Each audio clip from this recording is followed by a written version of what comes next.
మీరు ఆ ప్రసంగాన్ని వింటే ఆ మాటలు బాలగంగాధర్ తిలకవో, జవహర్లాల్ నెహ్రూవో, జయప్రకాష్ నారాయణవో లేదా నెల్సన్ మండేలావో అయి ఉండొచ్చని భావిస్తారు. అయితే మీరు పొరపడ్డారు. ఆ వక్త సాక్షాత్తు గౌరవనీయ ప్రధానమంత్రి నరేంద్ర మోదీ. ఆ ప్రసంగం విలేకరులకు వీణులు విందుగా ఉంటుందేమో. గత 11 సంవత్సరాలుగా విలేకరుల సమావేశంలో పాల్గొనేలా ప్రధానమంత్రిని అంగీకరింపజేసేందుకు వారు చేయని ప్రయత్నం లేదు కదా. విఫల మనోరథులైన పాత్రికేయులు ఎటకేలకు ప్రధానమంత్రి నరేంద్ర మోదీ వెలువరించిన ఆ ప్రసంగాన్ని విని సహజంగానే ఆనందభరితులై ఉంటారు. ప్రత్యక్ష ప్రసారమయ్యే పత్రికా గోష్ఠిలో విలేకరులు అడిగే ప్రశ్నలకు సమాధానం ఇవ్వకూడదన్న తన దృఢ సంకల్పాన్ని ప్రధానమంత్రి ఎట్టకేలకు సడలించుకున్నారేమోనన్న ఆశాభావం సైతం వారి మనసుల్లో తటిల్లమని ఉంటుంది.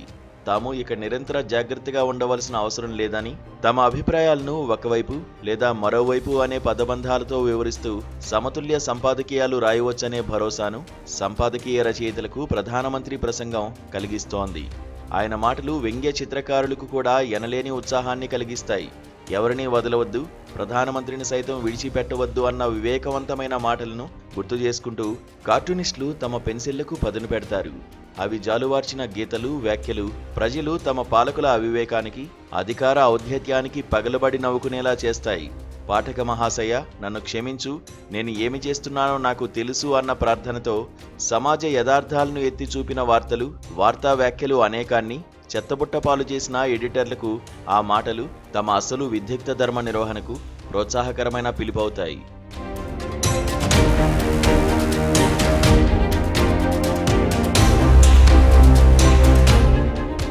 నరేంద్ర మోదీ మాటలు నిజంగా చాలా స్ఫూర్తిదాయకంగా ఉన్నాయి, సందేహం లేదు.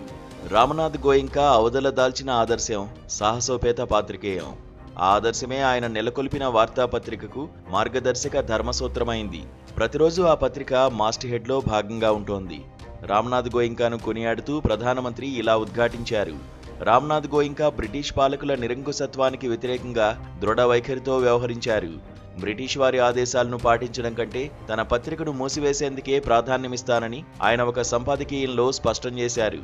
అదేవిధంగా మన దేశాన్ని ఎమర్జెన్సీ రూపంలో, దేశాన్ని బానిసత్వ అంధకారంలోకి నెట్టివేసినప్పుడు కూడా రామనాథ్ గోయింకా నాటి పాలకులపై రాజీలేని పోరాటం చేశారు.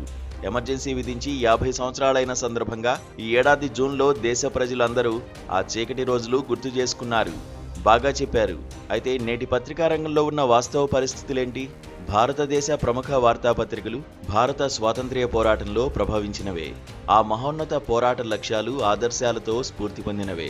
పత్రికా రంగం పరిస్థితులకు అర్థం పట్టే గోధి మీడియా అనే పదాన్ని సృష్టించవలసిన అవసరం 78 ఏళ్ల స్వతంత్ర భారతదేశం కల్పిస్తుందని నాటి త్యాగధనుల తరం ఊహించి ఉండదు. అసంఖ్యాక పాఠకులు, వీక్షకులు చదవడానికి, చూడ్డానికి తిరస్కరిస్తున్నప్పటికీ అనేక వార్తాపత్రికలు, టీవీ ఛానల్స్ ప్రభుత్వ అండదండల పుణ్యమా అని ఇంకా పచ్చగా వర్ధిల్లుతున్నాయి. ప్రధానమంత్రి నరేంద్ర మోదీ తన ప్రసంగంలో ఇంకా ఇలా అన్నారు.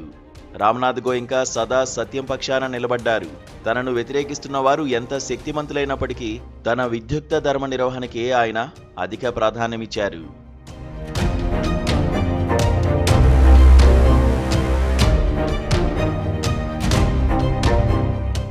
పత్రికా వార్తలు ఒకప్పుడు ప్రజా సమస్యల పరిష్కారానికి దోహదం చేసేవిగా ఉండేవి. ఇప్పుడు భిన్నమైన వార్తలు పత్రికల గురించి వినవస్తున్నాయి. ఉదాహరణకు ఒక ఎడిటర్ గురించి వినవచ్చిన వార్తను చూడండి. తాను పనిచేస్తున్న పత్రిక యాజమాన్యంతో ఆయన కుదుర్చుకున్న కాంట్రాక్టు ముగిసేందుకు ఇంకా చాలా కాలం ఉంది.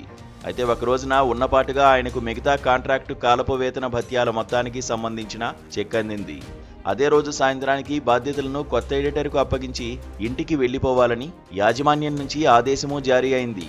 ఒక టీవీ యాంకర్కు విశేష వీక్షకాదరణ ఉన్నది. ఆయన పనిచేస్తున్న టీవీ ఛానల్ యాజమాన్యం మారింది. ఆ యాంకర్ను ఆ సంస్థ నుంచి పంపించి వేశారు. ఈ ఉదంతాన్ని అర్ధరాత్రి తిరుగుబాటుగా మీడియా వర్గాల్లో చెప్పుకున్నారు. ఇంకా ఎంతో మంది ప్రముఖ పాత్రికేయులకు అంతకంటే దిగ్భ్రాంతికరమైన అనుభవాలు ఎదురయ్యాయి. గత 10 సంవత్సరాల్లో ప్రఖ్యాత పాత్రికేయులు ఎందరో తమ ఉద్యోగాన్ని కోల్పోయారు. ఇప్పటికీ వారిలో చాలా మంది ఉద్యోగాన్వేషణలోనే ఉన్నారు. కొద్ది రోజుల క్రితం న్యూఢిల్లీలోని ప్రెస్ క్లబ్ ఆఫ్ ఇండియాలో జరిగిన ఒక సమావేశం గురించి యశ్వంత్ సిన్హా ఒక ఆసక్తికరమైన విషయాన్ని చెప్పారు. ప్రెస్ క్లబ్ ఆహ్వానంపై సిన్హా అక్కడికి వెళ్లి ఒక ప్రసంగాన్ని వెలువరించారు.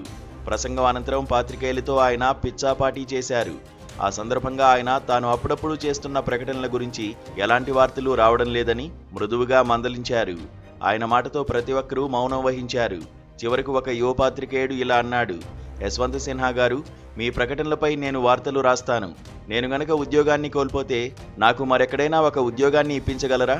యశ్వంత్ సిన్హా దిగ్భ్రాంతి చెందారు. తేరుకొని మెల్లగా ఆ పాత్రికేయుడితో ఇలా అన్నారు, మీరు మీ ఉద్యోగాన్ని కాపాడుకోండి.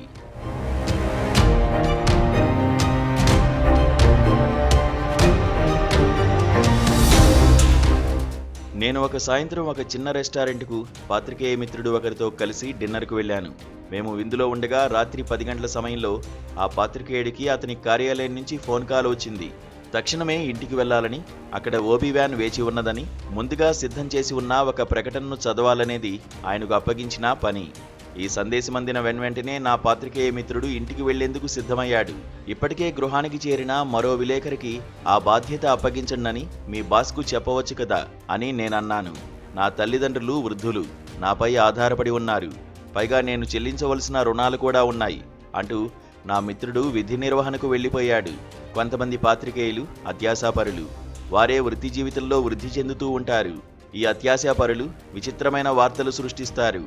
ఆపరేషన్ సింధూర్ సమయంలో భారతీయ నావికాదళ యుద్ధ నౌకలు కరాచీని దిగ్బంధనం చేశాయని, భారత సైనిక దళాలు కరాచీ నగరంలో ప్రవేశించేందుకు సంసిద్ధంగా ఉన్నాయనే వార్తలను ప్రసారం చేయడం ఇందుకు ఓ ఉదాహరణ. యశ్వంత్ సిన్హా నేను చెప్పిన ఉదంతాలు, ఇంకా మీరు విన్నవి పత్రికా రంగంలో ఎల్లడలా పరివ్యాప్తమై ఉన్న భయోత్పాత పరిస్థితులను వెల్లడిస్తున్నాయి. విశ్వసనీయమైన వ్యక్తులు నాకు చెప్పినా నేను స్వయంగా తెలుసుకున్న కొన్ని విషయాలను వెల్లడిస్తాను. అగోచర సెన్సార్ అనుక్షణము పనిచేస్తూ ఉన్నది. ప్రధాన వార్తాపత్రికలు, టీవీ ఛానల్స్ అన్నీ 24/7 పర్యవేక్షణలో ఉన్నాయి. ఎడిటర్లకు ఫోన్ కాల్స్ వెళ్తున్నాయి. ఏవి ప్రచురించాలో ఏవి ప్రచురించకూడదో సలహాలు లేదా సలహాపూర్వక సూచనలు ఇవ్వడం జరుగుతోంది. పాటించిన వారికి సమస్యలు, ఇబ్బందులు తప్పడం లేదు. ఇది మీడియా పరిస్థితి. నన్ను నమ్మండి, హిందీ మీడియా మినహా మిగతా భారతీయ భాషల్లోని చిన్న మీడియా సంస్థలకు మాత్రమే ఈ నిరంతర నిఘా, నిత్య పర్యవేక్షణల నుంచి మినహాయింపు లభిస్తున్నట్టుగా కనిపిస్తోంది. భయం స్వేచ్ఛకు పరమశత్రువు.